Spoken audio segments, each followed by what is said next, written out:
വന്ന ഗവൺമെന്റിന്റെ കാലത്ത് 2016 മുതൽ 2025 ജനുവരി 31 വരെ ഈ ഡീസൽ പെട്രോളിന്റെ വിലവർധനവിന്റെ ഭാഗമായി, അതായത് ഡീസൽ ഇനത്തിൽ 1617 കോടി രൂപയും പെട്രോൾ ഇനത്തിൽ 1466 കോടി രൂപയും ഉൾപ്പെടെ കഴിഞ്ഞ സർക്കാരിന് 3100 കോടി രൂപയുടെ അധിക വരുമാനം ഉണ്ടായിട്ടുണ്ട്.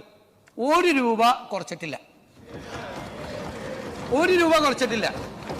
ഞാനിത് അധിക നികുതി വരുമാനം ഉണ്ടായപ്പോൾ അതിൽ നിന്നൊരു തുക, ഒരു പെർസെൻറ്റേജ്, എൻ്റെ ചെറിയൊരു പെർസെൻറ്റേജ് എടുത്തിട്ട് ടാക്സി ഡ്രൈവർമാരെയും അതുപോലെ ഓട്ടോറിക്ഷ ഡ്രൈവർമാരെ സഹായിക്കണം എന്ന് പറഞ്ഞു.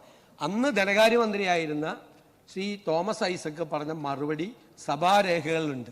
അത്തരം മണ്ടത്തരങ്ങൾ ഞങ്ങൾ കാണിക്കില്ല എന്ന് പറഞ്ഞു.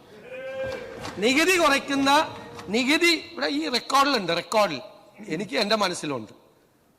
നികുതി കുറയ്ക്കുന്ന മണ്ടത്തരങ്ങൾ ഇടത് സർക്കാർ കാണിക്കില്ല എന്ന് ഇടത് സർക്കാരിൻ്റെ മുൻ ധനകാര്യമന്ത്രി ഈ സഭയിൽ വന്ന് സംസാരിച്ചാണ്.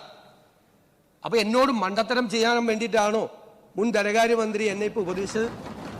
അതാണ് എൻ്റെ ചോദ്യം. മുൻ ധനകാര്യമന്ത്രി കൂടിയായ ശ്രീ ബാലഗോപാൽ, അദ്ദേഹം ബഹുമാനപ്പെട്ട അംഗം ഇത് പറഞ്ഞപ്പോൾ അദ്ദേഹം സൂചിപ്പിച്ചത്, കഴിഞ്ഞ ഗവൺമെന്റിന്റെ കാലത്ത് ഒരുപാട് പ്രാവശ്യം നികുതി വർധനവുണ്ടായപ്പോൾ ഇത് കുറയ്ക്കണം, ഇതിനകത്ത് ഒരു ഭാഗം, നിയമസഭയുടെ റെക്കോർഡുണ്ട്, ഒരു ഭാഗം നികുതി മുഴുവൻ ഒഴിവാക്കണമെന്നല്ല പറഞ്ഞത്. ഒരു ഗവൺമെന്റിന് ഒഴിവാക്കാൻ പറ്റില്ല. കൂടിയ നികുതിക്ക് സംസ്ഥാനത്തിന് അധികമായി കിട്ടിയ വരുമാനത്തിലെ ഒരു ഭാഗം, ഇതുകൊണ്ട് ഏറ്റവും ദുരിതം അനുഭവിക്കുന്ന ആളുകൾക്ക്, ഓട്ടോറിക്ഷ ഡ്രൈവർമാർക്ക്, ടാക്സി ഡ്രൈവർമാർക്ക്, അവർക്ക് ഏതെങ്കിലും കാര്യത്തിൽ ഇളവ് വരുത്താൻ കഴിയുമോ എന്ന് ഗവൺമെന്റ് പരിശോധിക്കണം എന്നാണ് പറഞ്ഞത്.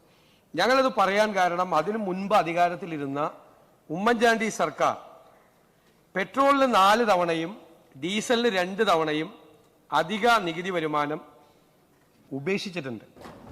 ഇതിലൂടെ പെട്രോളിൽ നിന്നും 375.75 കോടി രൂപയും ഡീസലിൽ നിന്നും 243.42 കോടി രൂപയും അന്നത്തെ സർക്കാർ 2011 മുതൽ 2016 വരെയുള്ള സർക്കാർ വേണ്ടെന്ന് വെച്ചു. അതായത് മൊത്തം 619 കോടി രൂപ വേണ്ടെന്ന് വെച്ചു.